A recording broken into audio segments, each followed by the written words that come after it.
So hello everyone यार, last class में हम लोगों ने जाना कि पॉलिनोमियल होता क्या है, पॉलिनोमियल की क्या जनरल फॉर्म है, और साथ ही साथ हमने टाइप्स ऑफ पॉलिनोमियल को भी डिस्कस किया था। जिसने वो वाली वीडियो नहीं देखी, पहले वो वाली वीडियो देखकर आइए, आई बटन पे आपको लिंक मिल जाएगा।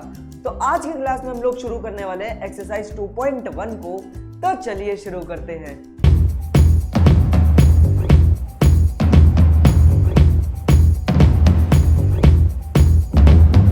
यार एक्सरसाइज 2.1 को हम देखें तो 2.1 का पहला क्वेश्चन हमसे कह रहा है कि कुछ एक्सप्रेशंस हमें दे रखी हैं। अब हमें बताना है कि ये expression polynomials in one variable है या नहीं है। याद रखेंगे, पॉलिनोमियल्स इन वन वेरिएबल यानी एक ही तरीके का वेरिएबल होना चाहिए। अगर कहीं पे दो वेरिएबल आ गए जैसे x और y, तीन वेरिएबल आ गए x y z, तो वो पॉलिनोमियल इन वन वेरिएबल नहीं होगा। यार लास्ट लेक्चर में हम लोगों ने पढ़ा था कि एक पॉलिनोमियल तभी माना जाएगी कोई भी एक्सप्रेशन जब उस एक्सप्रेशन की जो पावर है वो एक होल नंबर होगी। यानी अगर किसी एक्सप्रेशन की पावर नेगेटिव है या पावर फ्रैक्शन में है तो वो पॉलिनोमियल नहीं होगा। साथ ही साथ हमने पढ़ा था कि वेरिएबल बच्चों डिनोमिनेटर में नहीं होना चाहिए और वेरिएबल कभी भी रूट के अंदर नहीं होना चाहिए। इन चारों में से अगर कोई भी चीज है तो वो पॉलिनोमियल नहीं होगा। आइए चलिए क्वेश्चन देखते ताकि आपको अच्छे से समझ आ जाए। तो पहला क्वेश्चन हमसे यहाँ पर 4x² - 3x + 7। तो मैंने यहाँ पर देखा क्या मेरी जो पावर है वो कहीं पे नेगेटिव है। मैंने कहा नहीं, पावर तो नेगेटिव नहीं है। अच्छा, क्या कहीं पावर फ्रैक्शन में है। मैंने कहा नहीं, पावर तो फ्रैक्शन में भी नहीं दिख रही। अच्छा, कोई वेरिएबल डिनोमिनेटर में तो नहीं है। मैंने कहा डिनोमिनेटर में भी वेरिएबल नहीं दिख रहा, सारे ही ऊपर है। और कोई वेरिएबल अंडर रूट में तो नहीं है, यहाँ तो अंडर रूट है ही नहीं। तो यानी मेरी चारों कंडीशन से मैं पार हूँ, यानी ये मेरा पॉलिनोमियल है। सेकंड वाले में आए तो क्या मेरे वेरिएबल की पावर नेगेटिव है। मैंने कहा नहीं, यहाँ पर तो पावर मेरी पॉजिटिव है। उसके बाद कहीं पावर फ्रैक्शन में तो नहीं है, नहीं पावर फ्रैक्शन में भी नहीं है। क्या मेरा वेरिएबल डिनोमिनेटर में तो नहीं है, नहीं वेरिएबल डिनोमिनेटर में भी नहीं है। सारे वेरिएबल न्यूमरेटर के अंदर है।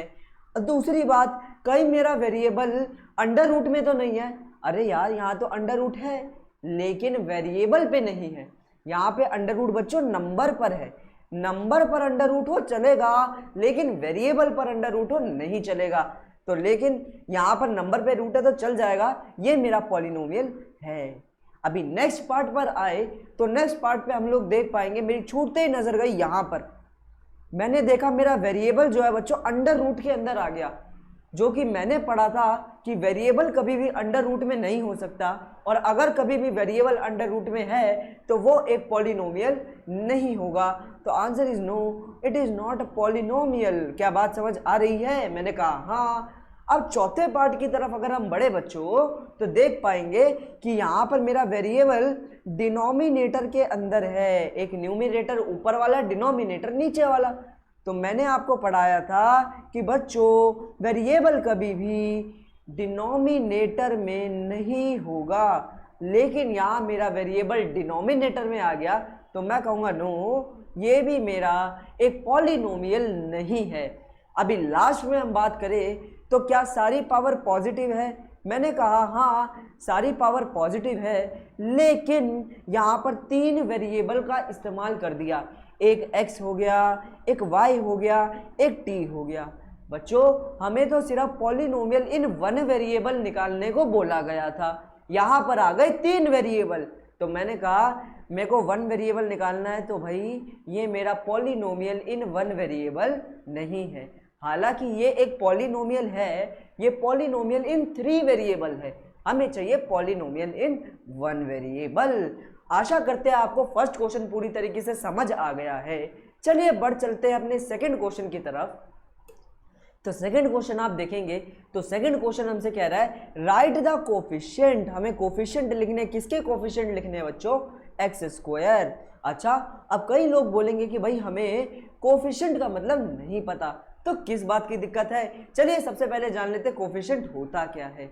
अच्छा, मैंने कहा बड़ी ध्यान से देखो, मैं एक छोटी सी एक्सप्रेशन यहाँ पर लिख रहा हूँ, 3x² + 7 तो मैं यहाँ पर देख पाऊंगा बच्चों, यहाँ पर मेरे को 4 चीज़ें दिख रही हैं।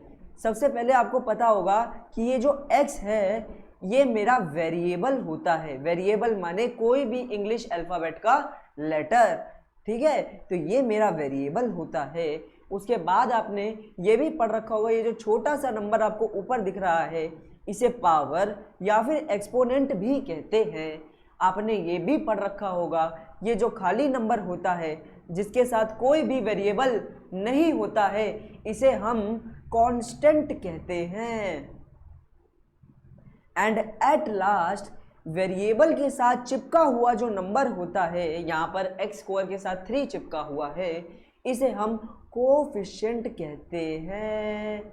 तो बच्चों हमें यहाँ पर पूछा गया है एक्स स्क्वायर का कोफिशिएंट निकाल दो, तो यानी एक्स स्क्वायर के साथ जो नंबर सट करके लगा होगा, चिपक करके लगा होगा, उसे लिख देंगे। तो मैंने कहा एक्स स्क्वायर मेरे को यहाँ पे दिखाई पड़ रहा है, इसके साथ कोई भी नंबर नहीं लगा, तो बच्चों क्या लगा हुआ है, 1 लगा हुआ है, क्योंकि 1 इंटू एक्स स्क्वायर होता है। तो मैंने देखा यहाँ पे एक्स स्क्वायर के साथ कौन सा नंबर लगा हुआ है बच्चों, मैंने देखा +1 लगा हुआ है।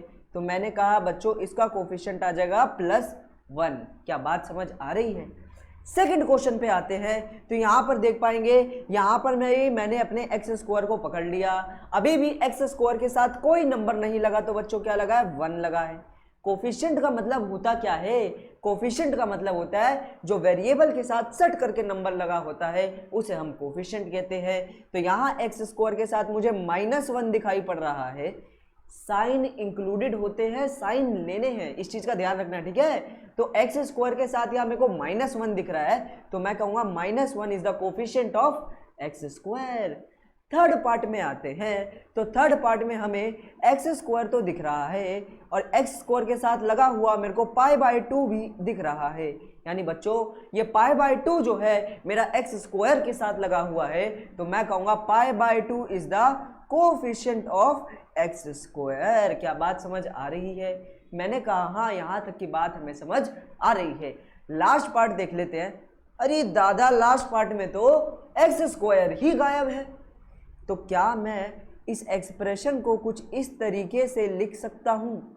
मैंने कहा हाँ, 0 इंटू एक्स स्क्वायर 0 हो जाएगा। तो मैंने एक तरीके से एक्सप्रेशन पे तो कोई इफेक्ट नहीं डाला। अभी आप इसको सॉल्व करोगे तो आपका आंसर √2x -1 ही आएगा ना। मैंने कहा हाँ, क्योंकि +0 तो 0 ही होता है, 0 लिखो ना लिखो बात अलग है ना। चलो भाई, यहाँ पर मैं देखूंगा एक्स स्क्वायर नहीं है तो मैंने 0x² लिख दिया। तो यहाँ पे एक्स स्क्वायर के साथ बच्चों क्या लगा हुआ है, यहाँ पे एक्स स्क्वायर के साथ लगा हुआ है 0। तो मैं कह सकता हूँ कि यहाँ पे एक्स स्क्वायर का कोफिशिएंट बच्चों क्या होगा, 0 होगा। आशा करते हैं आपको ये वाला कॉन्सेप्ट भी समझ आ गया है। चलिए जल्दी से बढ़ चलते हैं अपने नेक्स्ट क्वेश्चन की तरफ। तो नेक्स्ट क्वेश्चन हमसे कह रहा है गिव 1 एग्जाम्पल, एक एग्जाम्पल देना है एक बाइनोमियल का। मतलब बाइनोमियल हमने लास्ट लेक्चर में पढ़ा था, जिसने नहीं देखा अभी भी देख लो। चलिए भाई, यहाँ पर एक बाइनोमियल मतलब जिसके अंदर 2 टर्म्स हो, बीच में प्लस या माइनस आप कुछ भी लगा सकते हैं, एक बाइनोमियल का एग्जाम्पल देना है। मैंने कहा एक बाइनोमियल लिख दो। मैंने कहा कोई भी एक बाइनोमियल चल जाएगा, 3m + 8 भी चल जाएगा, जिसके अंदर 2 टर्म्स हो। बात समझ आ रही है? तो मैंने एक बाइनोमियल लिख दिया, लेकिन इन्होंने बोला उस बाइनोमियल की जो डिग्री हो वो 35 हो। डिग्री बच्चों क्या होती है, हमने लास्ट क्लास में पढ़ा था, डिग्री का मतलब होता है हाईएस्ट पावर। तो किसी भी एक्सप्रेशन की हाईएस्ट पावर को हम डिग्री कहते हैं। तो वेरिएबल की हाईएस्ट पावर यानी डिग्री को हमें 35 रखना है, क्योंकि क्वेश्चन ने ऐसा कहा है। अब क्वेश्चन हमसे कह रहा है कि एक और एग्जाम्पल दीजिए, किसका, मोनोमियल का एक एग्जाम्पल दे दीजिए। मोनोमियल बच्चों एक ऐसी एक्सप्रेशन जिसके अंदर सिंगल टर्म हो और उसकी डिग्री माने हाईएस्ट पावर हो 100। मैंने कहा कुछ भी लिख दो अपनी मर्जी से, 5 वेरिएबल की पावर बस 100 रखनी है, बाकी आप कुछ भी लिख सकते हैं। क्या बात समझ आ रही है? तो मैंने एक बाइनोमियल का एग्जाम्पल दे दिया और साथ ही साथ मैंने एक मोनोमियल का भी एग्जाम्पल दे दिया। मैंने कहा ओके, बात दिमाग में घुस गई। चलिए भाई नेक्स्ट क्वेश्चन की तरफ बढ़ चलते हैं। तो नेक्स्ट क्वेश्चन हमसे कह रहा है कि हमें यहाँ पर कुछ पॉलिनोमियल्स दे रखे हैं और इन पॉलिनोमियल्स की हमें क्या लिखनी है बच्चों, डिग्री लिखनी है। डिग्री माने हाईएस्ट पावर। तो यहाँ पर आपको फर्स्ट पार्ट के अंदर कई तरीके की पावर दिख रही होगी, 1 भी दिख रही है, मैंने कहा 1 के साथ साथ आपको 2 भी दिख रही है, 2 के साथ साथ आपको 3 भी दिख रही है, लेकिन हमें लिखनी कौन सी है बच्चों, हाईएस्ट यानी सबसे बड़ी पावर लिखनी है। तो सबसे बड़ी पावर यहाँ पे 3 दिखाई पड़ रही है, तो इसकी डिग्री बच्चों क्या हो जाएगी, इसकी डिग्री हो जाएगी 3। सेकंड पार्ट में आए तो सेकंड पार्ट में हमें हाईएस्ट पावर क्या दिख रही है बच्चों, 2 दिख रही है। तो मैं क्या कहूँगा बच्चों, इसकी डिग्री भी क्या हो जाएगी, इसकी डिग्री हो जाएगी 2। थर्ड पार्ट में देखेंगे तो यहाँ पर हमें कोई डिग्री नहीं दिख रही, तो टी की पावर कुछ नहीं है, तो क्या होगा 1। यहाँ पे पावर हाईएस्ट क्या है 1, वेरिएबल की पावर देखनी होती है, तो मैं कहूँगा इसकी डिग्री भी बच्चों क्या है, इसकी डिग्री भी है 1। अब नीचे हमें एक कांस्टेंट पॉलिनोमियल दे दिया है, और लास्ट क्लास में हम लोगों ने पढ़ा था कि कांस्टेंट पॉलिनोमियल की जो डिग्री होती है बच्चों वो 0 होती है। दिखा देते हैं एक बार, क्या मैं 3 को 3x की पावर 0 लिख सकता हूँ? आप कहोगे भैया कैसे, क्योंकि हमने पढ़ा था कि x की पावर 0 बच्चों किसके बराबर होती है, 1 के बराबर। मतलब किसी भी नंबर की पावर अगर 0 हो तो 1 के बराबर होगी। तो क्या मैं 3x की पावर 0 को 3 × 1 लिख सकता हूँ? देखो x की पावर 0 की जगह हमने 1 लिख दिया और 3 1 जा 3, यानी मैं 3 को ये भी लिख सकता हूँ। तो मैंने 3 को 3 × x की पावर 0 लिख दिया। यहाँ पे हमें वेरिएबल की जो हाईएस्ट पावर है वो क्या दिख रही है, 0। तो बच्चों इसकी डिग्री क्या हो जाएगी, इसकी डिग्री भी हो जाएगी 0। कितना आसान क्वेश्चन था। चलिए भाई बढ़ चलते हैं अपने क्वेश्चन नंबर 5 की तरफ। ये हमारी एक्सरसाइज का आखिरी क्वेश्चन है और इसके बाद हमारी एक्सरसाइज खत्म हो जाएगी। तो भाई क्वेश्चन कह रहा है क्लासीफाई कीजिए। क्लासीफाई मतलब छाट दीजिए। भाई किन किन को छाटना है, यहाँ पर कुछ लीनियर पॉलिनोमियल दे रखे हैं, कुछ क्वाड्रेटिक पॉलिनोमियल दे रखे हैं और कुछ क्यूबिक पॉलिनोमियल दे रखे हैं, इन्हें छाटना है। लास्ट क्लास में हमने पढ़ा था लीनियर पॉलिनोमियल की हाईएस्ट पावर यानी डिग्री जो है 1 होती है, क्वाड्रेटिक पॉलिनोमियल की हाईएस्ट पावर यानी डिग्री जो है वो 2 होती है, और क्यूबिक पॉलिनोमियल की हाईएस्ट पावर यानी डिग्री जो है बच्चों 3 होती है। मैंने कहा ओके, ऐसा मैंने पढ़ा था और मेरे समझ भी आ गया है। चलिए आगे देख लेते हैं जल्दी से। तो मैं इस क्वेश्चन के अंदर लीनियर को L से डिनोट करूंगा, क्वाड्रेटिक को Q से डिनोट करूंगा और क्यूबिक को C से डिनोट करूंगा, छोटा रखने के लिए। आप भी जैसा मर्जी नाम दीजिए। तो मैंने यहाँ पर देखा फर्स्ट पार्ट के अंदर आपको हाईएस्ट पावर जो है बच्चों 2 दिखाई पड़ रही है, तो ये मेरी एक क्वाड्रेटिक पॉलिनोमियल बन जाएगा। सेकेंड पार्ट में हाईएस्ट पावर 3 दिख रही है, तो ये मेरा एक क्यूबिक पॉलिनोमियल बन जाएगा। थर्ड पार्ट के अंदर आपको हाईएस्ट पावर 2 दिख रही है, सबसे बड़ी पावर 2 दिख रही है, तो ये मेरा एक क्वाड्रेटिक पॉलिनोमियल बन जाएगा। फोर्थ पार्ट में आपको सबसे बड़ी पावर 1 दिख रही है, कोई पावर नहीं होती तो 1 होती है, ये मेरा लीनियर बन जाएगा। फिफ्थ पार्ट में आपको पावर कुछ नहीं दिख रही तो 1 होती है, तो ये भी मेरा क्या हो जाएगा बच्चों, लीनियर हो जाएगा।